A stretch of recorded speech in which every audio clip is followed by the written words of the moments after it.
Every golfer at every level has felt the minor aches and deep scars that the game can inflict. There is no doubt that golf has a unique ability to turn men red.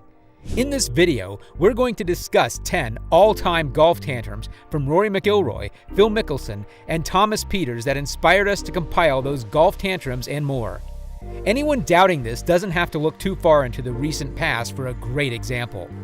Consider Mr. Mcilroy's abrupt departure from the Honda Classic. King George V of the United Kingdom once quipped, "Golf always makes me so damned angry." Of course, he added, "Always go to the toilet when you have the chance." A clever king indeed. In a suitable follow-up to my previous piece, the 8 best club throws in golf history, Tiger, Sergio, and their pals go back to cursing and flinging clubs. Here are the top 10 PGA Tour golfers who have struggled to contain the rage His Majesty mentioned. Oberholser, Aaron, 1 of 10. In his early years on tour, the 2006 AT&T Pebble Beach National Pro-Am champion was known for being a bit of a hothead, but he has mellowed significantly with age. Follow the San Jose State alum on Twitter for a few days if you think he's completely toned things down. A famous Oberholser outburst is summarized in John Stregg's 2005 story in Golf World.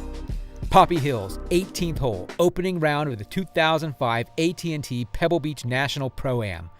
A faulty swing and a buried lie under a cardboard garbage receptacle affixed to a gallery rope holding post, whose idea was that, set off a chain reaction that resembled Oberholser's persona in microcosm. "There's only one rough on the course, and I found it," he explained. He yanked the post out of the ground, tossed it aside, kicked it, cursed himself, cursed his misfortune. Kevin Stadler, 2 of 10. Kevin Stadler, number 9 on our list, has clearly inherited his father's temper. There are numerous anecdotes of Stadler the Younger's fury, but this one, reported at last year's AT&T National by Golf WRX forum member Lefty94, is a perfect example. "I'm on 6th green at the AT&T National, par 5. The group is putting on the green. Stadler's group is at the rear. While they're putting, Stadler hits into them about 50 yards short of the green. He walks ahead of the rest of his party. As soon as the group in front of him walks off the green, he putts from around 50 yards away and isn't even near. He walks onto the green and immediately begins putting. 3 putts without thinking and walks off the green. His teammates are still on the fairway. He storms off the green and walks alongside 7. The issue was that the other group was still teeing off." Henrik Stenson, 3 of 10. At the 2011 U.S. Open, the deep-sea fishing enthusiast, according to his official PGA Tour bio, famously split his club in half in the middle of the fairway in an act of He-Man strength. Even though the club was probably already about to break, given the relative lack of ferocity with which Stenson pounded it into the ground, it was still a display of the Swede's temper. Stenson admitted last year that he has a temper. He does, in fact. See this video, which has an appropriate title that I am unable to repeat here, or his renowned over-the-shoulder wedge throw. Kevin Na, 4 of 10. Kevin Na has the distinction of being both a player with a terrible temper and one who could easily incite others to lose theirs due to his distinctively slow play and peculiar reluctance to hit the trigger. If you're not familiar, check out this video. Where are you going to go with it? I can hit this. It's got to get on the green. Yeah, but over the green is dead. It's not going to go over the green, Kenny. He frequently throws tantrums when playing, and despite being one of the PGA Tour's slower players, he frequently loses his cool when given a time limit for playing slowly. Na most recently displayed this behavior at Colonial last year, where inept authorities had the right to ask him to hurry up the pace. When all of this is considered, it becomes clear why Na's astounding 16 at the Valero Texas Open in 2011 received so little sympathy. Woody Austin, 5 of 10. There are numerous things you can say about Woody Austin, who came in 5th. To portray the notion more poetically than this incident at the 1997 Verizon Heritage, though, would require a lot greater writer than I. 1997 and just beat the living. There you go. Tiger Woods, 6 of 10. There used to be a myth that Tiger Woods was just a jerk-like character, that Tiger wasn't really a bad guy despite his propensity for blowing snot rockets, spitting, swearing, throwing clubs, and giving incredibly curt press conference responses. The truth was that he was just a very wary and private man who had been wounded by the media in the past.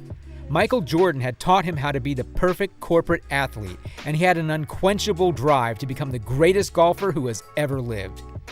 This has mostly been debunked in recent years by a number of clear examples that I won't spend your time reiterating. Sergio Garcia, 7 of 10. To beat Tiger Woods on this list in terms of temper tantrum inventiveness, serious strides must be made. Thankfully, Sergio Garcia and 3 other players possess that attribute in plenty.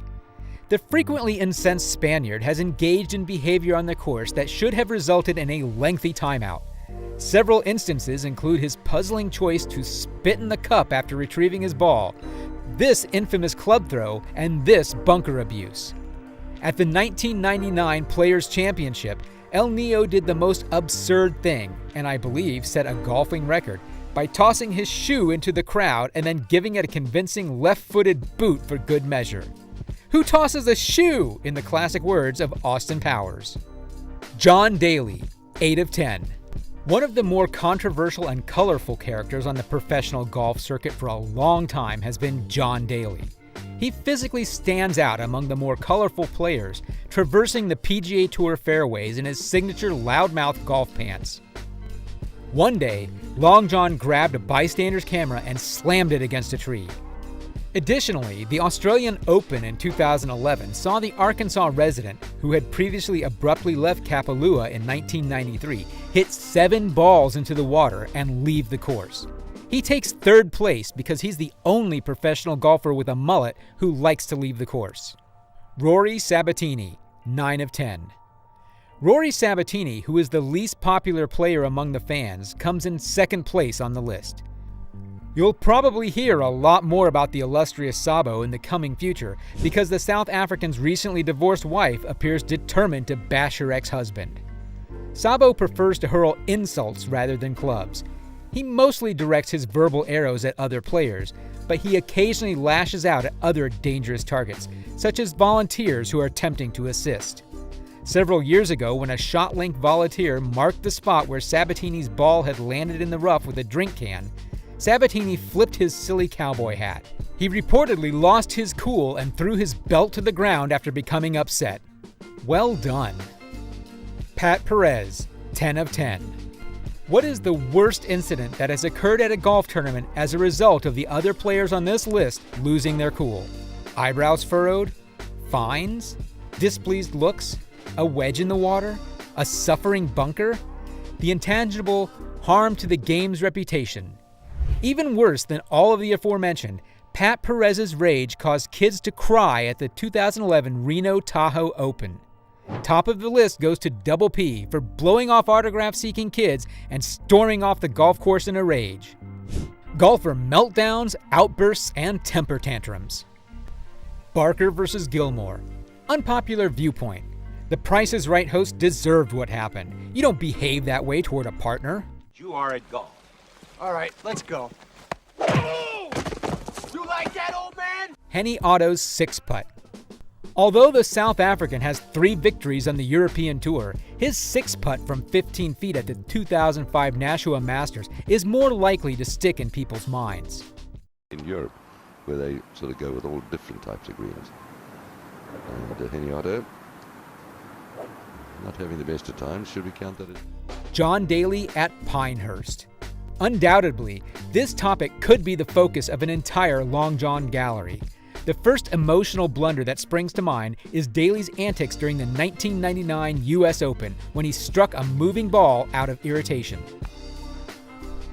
Jack Nicholson. Although he appears cool-headed in movies, Jack was anything but cool when he was abruptly cut off in traffic in 1994, smashing his club into the offender's windshield. He explained to Golf Digest in 2007 that while en route to the course, he somehow knew what I was doing because he reached into his trunk and specifically chose a club that he never used on the course, his 2-iron. Tommy Bolt's career. Bolt's ferocious pranks earned him the moniker Thunder and Terrible Tommy. He helmed clubs so frequently that when he didn't have an outburst, it made the headlines. a Tommy Bolt rule was eventually implemented by the circuit regarding club flinging. First felon under the law? Bolt, who stated in 2002 to Golf Digest, "People enjoy watching a man suffer. I frequently threw clubs because of this. They enjoy watching someone lose to golf, so I was more than pleased to do it for them." Bubba Watson yells at caddy.